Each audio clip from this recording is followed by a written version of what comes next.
তো উনি যা যা কথা বলেছেন উনি নিজেই স্বীকার করুন। বলেছেন আমার ধর্ম মহান, যারা আমার ধর্মে জন্মগ্রহণ করেনি তারা সবাই দুর্ভাগ্যশীল, আমি সৌভাগ্যবান। কে বলেছে? ফিরহাদ হাকিম। পাকিস্তানের সাংবাদিককে নিয়ে এসে তিনি বন্দরে গিয়ে বলেছেন যে ইহা ভি এক মিনি পাকিস্তানে কোন বলা থা।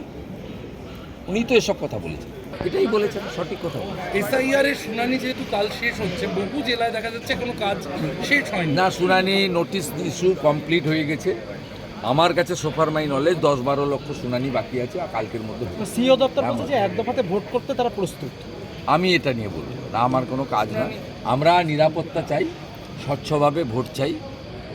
আমরা চাই 2024 এবং 21-এর মতো নির্বাচন যেন না হয়। আমরা চাই ক্যামেরা বন্ধ করে যেন ভোট না হয়। আমরা চাই ভূতেরে যেন ভোট না দেয়। আমরা চাই সকালবেলা কোচবিহারে দিলাম, তারপরের দিন এসে মালদায় মেরে দিলাম, তার 3 দিন পরে এসে মুর্শিদাবাদে মেরে দিলাম, তারপরে এসে দক্ষিণ 24 পরগনায় দিলাম, ফাইনালি ভবানীপুরে ঝেড়ে দিয়ে চলে গেলাম। এই ব্যবস্থা বন্ধ। বিজেপি ক্রিমিনাল, গুজরাটের দাঙ্গায় প্রচুর লোক মারা গেছে, তার জন্য উনি কি বলেছিলেন মনে নেই? শুনুন, ওরা গরিব মুসলমান, শিক্ষিত মুসলমান সরে গেছে ওদের কাছ থেকে, ওই আতঙ্কে মুসলিমদের মসিয়া সাজার চেষ্টা করছে। এই যে ভিতরে বাইরে চিৎকার, এর মূল কারণ হচ্ছে আমি লড়ছি দেখানোর জন্য। তো উনি যা যা কথা বলেছেন উনি নিজেই স্বীকার করুন।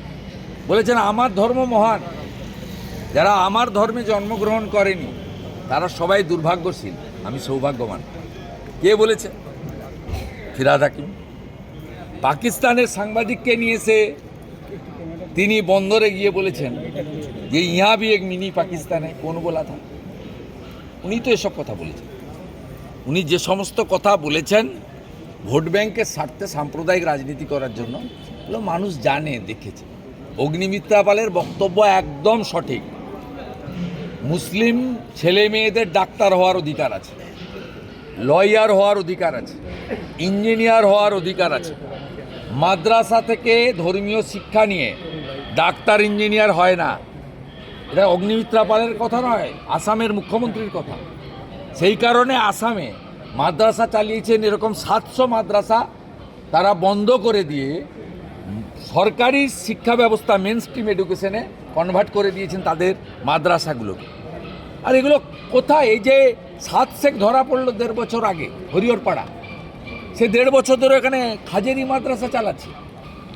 সে আনসারুল বাংলার জঙ্গি, এখানে জঙ্গি মডুল করতে এসেছিল। কি খারাপ কথা বলেছে।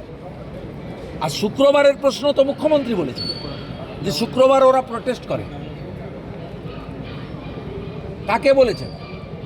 অগ্নিমিত্রা পাল সেই কথা বলেছেন যে কেন মোথাবাড়ি, ধুলিয়ান, শামসেরগঞ্জ, বেলডাঙ্গা এগুলো এটা বিশেষ দিনে হয়। এটা মুখ্যমন্ত্রীর ঘোষণা, এটা তো অগ্নিমিত্রা পালের কথা না। অগ্নিমিত্রা পাল কোট করেছেন মুখ্যমন্ত্রীর কথা, যে মুখ্যমন্ত্রী 2 সপ্তাহ আগে বলেছেন শুক্রবার ওরা একটু প্রতিবাদ করে। ওরা কারা? সন্তোষী মাতার পুজো যারা শুক্রবার করে তারা নিশ্চয়ই নয়।